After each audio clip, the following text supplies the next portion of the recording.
In the ancient world, the Roman Empire had extended its reach into the Germanic regions, bringing with it the power of its armies and the glory of its civilization. However, not all was as it seemed in the dark forests and misty hills of that land. There were ancient powers at work, dark and malevolent, that lurked just beyond the reach of human understanding. One such power was about to reveal itself to a young Roman legionnaire named Decius. He was a man of few words, but of great courage and determination. He had been stationed in the Germanic regions for several years, fighting against the savage tribes that threatened the borders of the empire. One night, as he patrolled the outskirts of the legion's camp, Decius heard a strange sound in the forest.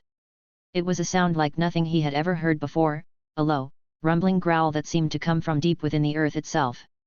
Decius drew his sword and cautiously made his way towards the source of the sound. As he crept through the dark forest, the trees seemed to grow larger and more twisted, their branches reaching out to grab at him. The ground beneath his feet became soft and spongy, and he felt as if he were sinking into some kind of quicksand. Finally, Decius emerged into a clearing, and there he saw a sight that chilled him to the bone. In the center of the clearing stood a huge, ancient stone monolith, covered in strange symbols and carvings that, when viewed at the edge of his peripheral vision, seemed to dance on the stone. The ground around it was stained with blood, and strange, gibbering voices seemed to be emanating from the stone itself. Suddenly, Decius was seized with an overpowering sense of dread. He knew that he was in the presence of something ancient and evil, something that should never have been disturbed by human hands. As he tried to turn and run, he found that he was paralyzed, unable to move a muscle. The last thing he saw before he lost consciousness was a writhing mass of tentacles emerging from the stone monolith, reaching out to drag him into the darkness beyond. When he woke up, he was back in his bed in the legion's camp, but he knew that he had been forever changed by the encounter. From that day on, Decius was plagued by strange nightmares and waking visions of unspeakable horrors. He could never shake the feeling that he was being watched, that some dark entity was waiting for him just beyond the edge of his vision. His once steadfast courage began to falter, and he found himself jumping at every sound, his nerves frayed to the breaking point. Despite his fears, Decius knew that he could not simply ignore what he had seen in the forest.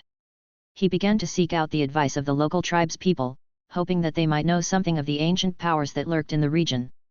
It was not long before he discovered that the stone monolith he had encountered was a relic of an ancient cult that had once held sway over the region.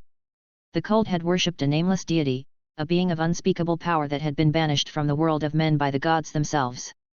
Decius learned that the cult had been destroyed centuries ago, its followers scattered and its dark rituals forgotten.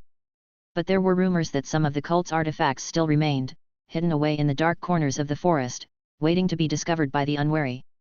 Despite the dangers, Decius was determined to uncover the secrets of the cult and put an end to the ancient evil that still lingered in the Germanic regions.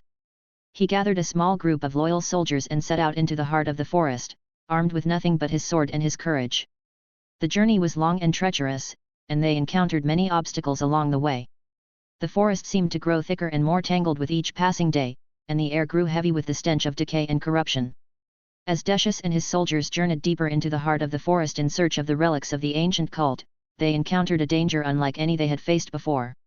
It came in the form of a creature that seemed to have been summoned from the very depths of the abyss. It was a massive, serpentine beast, its body covered in scales that shimmered like polished obsidian. Its eyes glowed with a malevolent intelligence, and its jaws were lined with razor-sharp teeth that could tear a man apart in seconds. The creature had been summoned by the cult to guard the entrance to the temple where the artifacts were hidden. As Decius and his soldiers approached, it slithered out from behind a nearby tree, its sinuous body coiling and uncoiling in a hypnotic dance. Decius and his soldiers drew their weapons, but they knew that they were facing a formidable foe. The creature was too fast and too agile to be easily defeated, and its sheer size and strength made it a daunting adversary. The battle that ensued was long and grueling. The creature lashed out with its powerful tail, sending Decius and his soldiers tumbling through the underbrush. It struck with its massive jaws, tearing through armor and flesh alike. And all the while, its eyes glowed with a malevolent intelligence, as if it were enjoying the slaughter. Decius and his soldiers fought with all their strength, but they soon realized that they were outmatched. As they were about to be overwhelmed, however, they heard a strange chanting in the distance. It was the voice of the cult, summoning forth even more dark power to aid the creature. With a sudden surge of courage, Decius charged at the creature, his sword held high. As he drew close, he thrust his sword deep into its heart, piercing its blackened scales and sending a shock wave through its body. Finally, after days of wandering, they stumbled upon an ancient ruin hidden deep within the forest. It was a temple of some kind, its walls covered in strange symbols and inscriptions. Just like the inscriptions on the monolith, the symbols seemed to writhe upon the stone. As they approached the entrance, a feeling of unease began to creep over them, and Decius could feel his heart pounding in his chest. Inside the temple, they found the artifacts of the cult, hidden away in a dark chamber deep beneath the earth. There were strange idols and sacrificial altars, and even stranger things that defied description. As they searched through the relics, Decius could feel the dark energy of the cult seeping into his mind, filling him with an unspeakable dread. And then, as they were about to leave, they were set upon by a horde of grotesque creatures, twisted and corrupted by the power of the cult. Decius and his soldiers fought bravely, but they were outnumbered and outmatched. In the end, they were forced to flee, leaving the ancient evil to fester in the heart of the forest. But even as they fled, Decius knew that the cult would not remain hidden forever. He could feel the tendrils of its dark power stretching out across the land, seeking to ensnare all those who dared to challenge its authority. And so, he vowed to continue his quest, to uncover the secrets of the cult and put an end to its malevolent influence once and for all. But he knew that the journey would be long and perilous, and that the darkness he had encountered in the forest would haunt him for the rest of his days. If you liked my story, please like and subscribe for more content. I release a new story every day.